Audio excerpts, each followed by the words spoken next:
ბათუმის მესამე საპატიმროში მყოფი მსჯავრდებული დახმარება სითხოვს.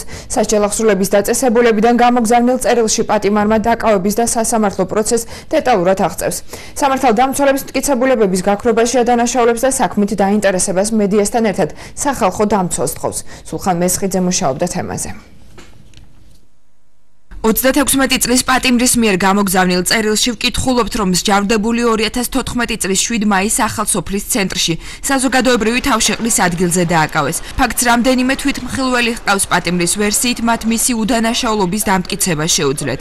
თუმცა სასამართლოზე ჩვენება დღემდე არავის მიუცია. მსჯავრდებული გვატყობინებს, რომ მოწმეებზე ზეწოლა ხორციელდება წაშლილია ვიდეო, აუდიო ჩანაწერიც.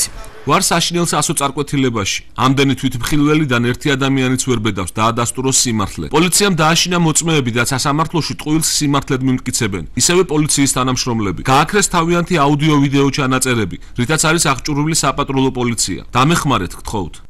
პატიმარს სამართალდამცველებისთვის ჯგუფურად წინააღმდეგობის გაწევას ედავებიან სოფელში, სადაც აღნიშნული პირი დააკავეს. ადგილობრივები იხსენებენ, რომ მამაკაცი ორი დაპირისპირებული მოქალაქის გაშველებას ცდილობდა, რადროსაც პოლიციის თანამშრომლებმა მხოლოდ ის დააკავეს. მათი ვერსიით სამართალდამცველებმა მამაკაცი წარსულში ნასამართლეობის გამო დააპატიმრეს. მოხდა ჩხუბი. ხო და ამ მომენტში პატრული მოვიდა. ახლა მაგის სახელს არ ვიცით ჩვენ და წეიყვანეს გენო რა ზალი ჩატენეს მანქანაში. მე როგორც იტყვის რომ დაარტყა ხელი პატრულს და მაგ ჩხუბში ახლა მინდის დაარტყა, ნახდათ მიმწუთას იქანე არ ვიყავი. სამართლიანი ნახდათ არა, მაგ 5 წლიანი. რაში? ყოლა ჩხუბის გამო 5 წელი უნდა მიცეს ელემენტარულ რაღაცაზე. ბავშვი გარეთ იდა და მოხდა სხვა გაგებაში აურზაური. და მე რო ჩებერიო თქვენ აურზაურში და დაცენ ხელი მე.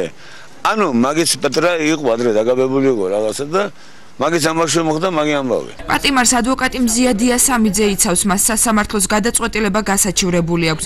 მორიგის ხდომა სააპელაციო სასამართლოში 1 თვეში გაიმართება. ადვოკატი საქმის გადაკვალიფიცირებას მოითხოვს. გამოძიება 353 მუხლით მიმდინარეობს, რაც 4-დან 7 წლამდე პატიმრობას ითვალისწინებს. დაკავების დროს იყო მასზე ფიზიკური ზეწოლა, ძალის უხეში გამოყენება და შემდეგ, როდესაც გადაყვანილი იქნა საპატრულო პოლიციის სამართლოში შენობაში მოხდა მასზე ძალის გამოყენება. ეს პიროვნება აღიარებდა, რომ კი ნამდვილად ურთიერთ შელაპარაკების დროს შემთხვევით ხელი მოხდა პოლიციას. ბრალდებებს უსაფუძვლოდ მიიჩნევენ. შინაგან საქმეთა სამინისტროში უწყების პრეს-ცენტრში გვითხრეს, რომ აღნიშნული პიროვნება წარსულში მრავალჯერ ნასამართლევია დაკავების დღეს მსჯავრდებული და მასთან ერთად მყოფი პირი ნასვამ მდგომარეობაში იყვნენ და არღვევდნენ საზოგადოებრივ წესრიგს. ისინი არ დაემორჩილნენ საპატრულო პოლიციას და ჯგუფური წინააღმდეგობა გაუწიეს საპატრულო პოლიციის თანამშრომლებს, რასაც სასამართლოზე მიცემული ჩვენებები ადასტურებს.